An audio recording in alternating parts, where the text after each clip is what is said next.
A whole new world. But for an apple. Evening came. The sun began its downward journey. The moon prepared to rise, and Aladdin awoke from his afternoon nap, eager for the promise of a fresh start. And this, perhaps more than his fleet as the wind feet, his quick mind and his quicker tongue, was what kept him alive and healthy all those years growing up in the slums. Endless optimism. If he just kept his eyes and mind open, anything was possible.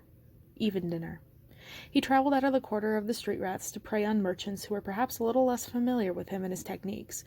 Monkeys weren't that unusual in Agrabah. Monkeys who hung out on the market a lot and continually stole things were. "I feel like it's a melon day," Aladdin said, scooping out a potential mark for the shadows of a camel wagon. His stomach growled in agreement at the thought of a ripe, juicy piece of fruit. The evenings of the morning were still fresh in his mind, however, and they weighed in on his decision. The melon merchant in question was screaming at a woman and refused to haggle. "I would die of starvation myself if I lowered my prices for you. Everybody would demand it. And where is your headscarf, you innocent girl? Go back to the harem where you belong." The woman sadly turned to leave. She had long black hair pulled back into a braid that was streaked with gray. Her robes hung on her loosely. Aladdin couldn't help noticing how much she looked like his mother, a scrawny girl, child or grandchild, tagged behind her. "Yeah, definitely melon," he muttered to himself. He picked up Abu and pointed him toward the stall. "You're up, little buddy." It didn't take much to encourage the monkey to go toward the giant piles of dark green fruit. Aladdin leapt up to the balcony above and dropped lightly onto the beam that supported the melon tent. He leaned over and listened carefully. The moment he heard the merchant screaming and chasing Abu around, he stretched down like a sinuous snake and scooped out the closest ripe melon. Once safely back out of sight, he whistled a short call that would have been mistaken for a song of a dove. Instantly the monkey chittering ceased.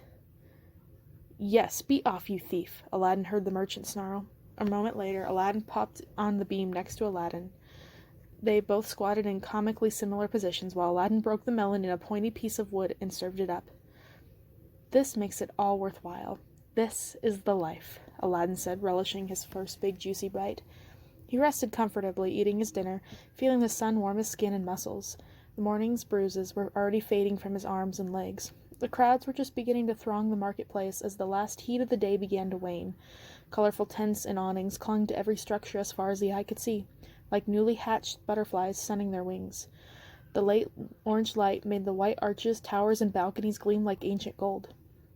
The locals, men in tunics and turbans and vests and pants, women in long, colorful robes, sometimes silk, sometimes cotton, sometimes with matching headscarves, sometimes not, inspected the produce with good and keen eyes.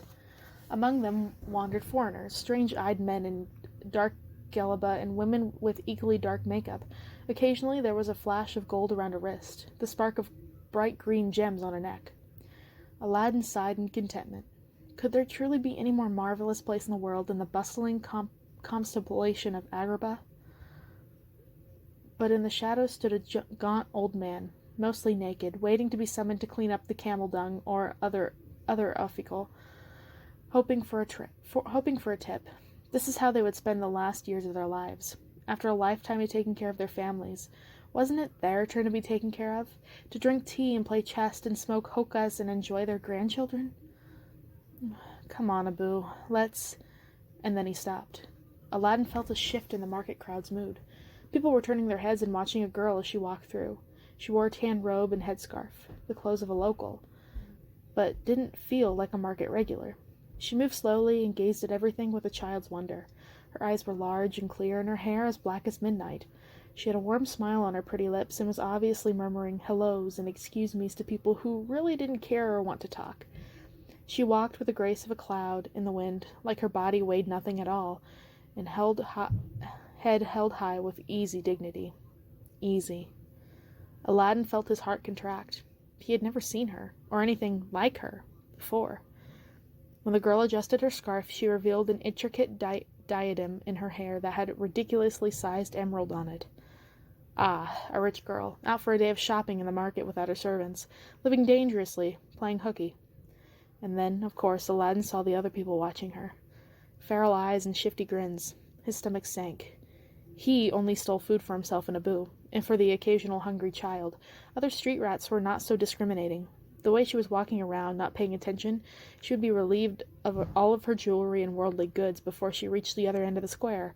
Why, if Dubon and Morgiana were here, they would have pickpocketed her or tricked her out of things in less time than it took to eat a melon. Unless they were distracted by her dazzling almond-shaped eyes. A street rat accidentally got in her path. Aladdin knew this one. He was small for his age, slender and slight, with large head and equally large eyes. He always passed for a child years younger than he was, and he was making himself look very, very young and very, very hungry right then, and somehow he wound up right in front of the girl. Aladdin couldn't hear what she was saying, but it was obvious from the pitying look on her face what the tone was. She was a perfect mark. Abu chattered at him.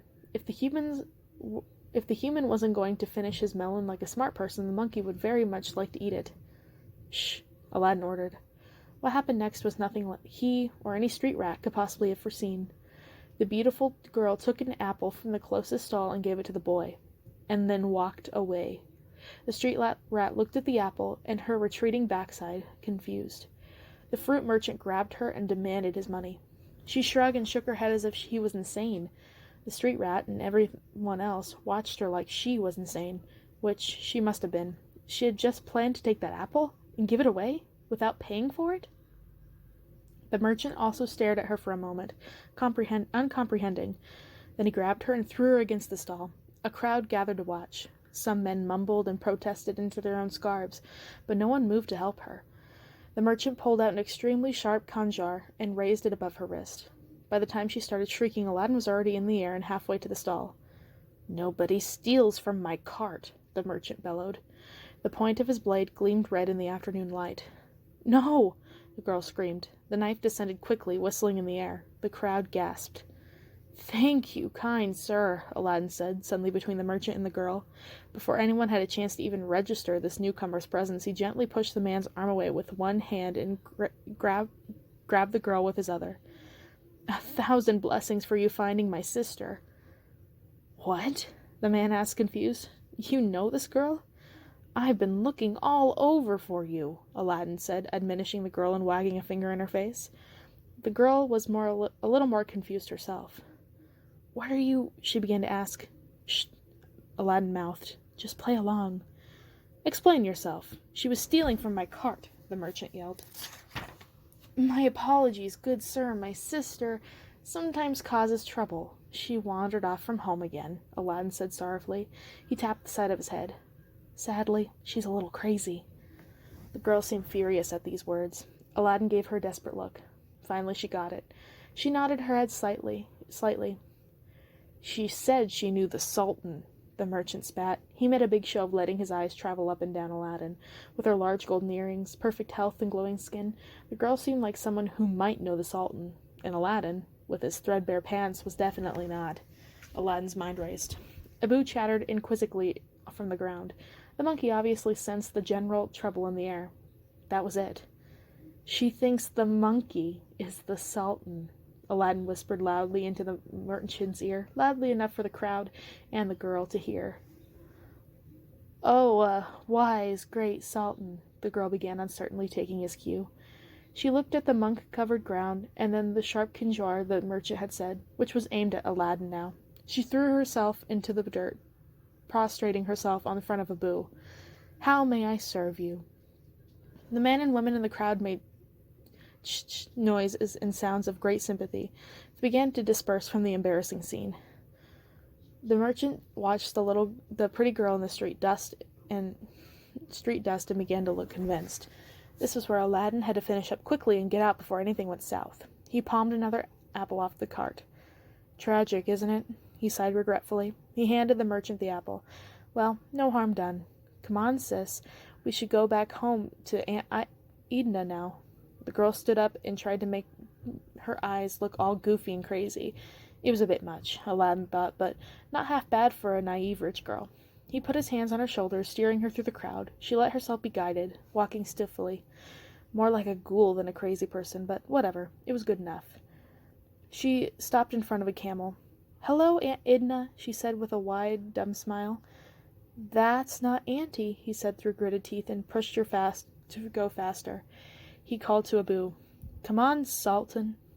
Unfortunately, that brought attention back to Abu. The tiny monkey was grabbing as many small apples as he could from the stall, even holding one in his teeth. The merchant, who had finally lost interest in the proceedings, had just turned around to rearrange his fruit, saw this. If he had been angry before, it was nothing like he was experiencing now. His face turned purple and red with rage. For a moment, Aladdin almost worried the merchant would drop dead right there on spot. "Stop, thief!" Aladdin grabbed the girl's hand and ran. Abu skittered after them, desperately trying to hold on to at least one apple.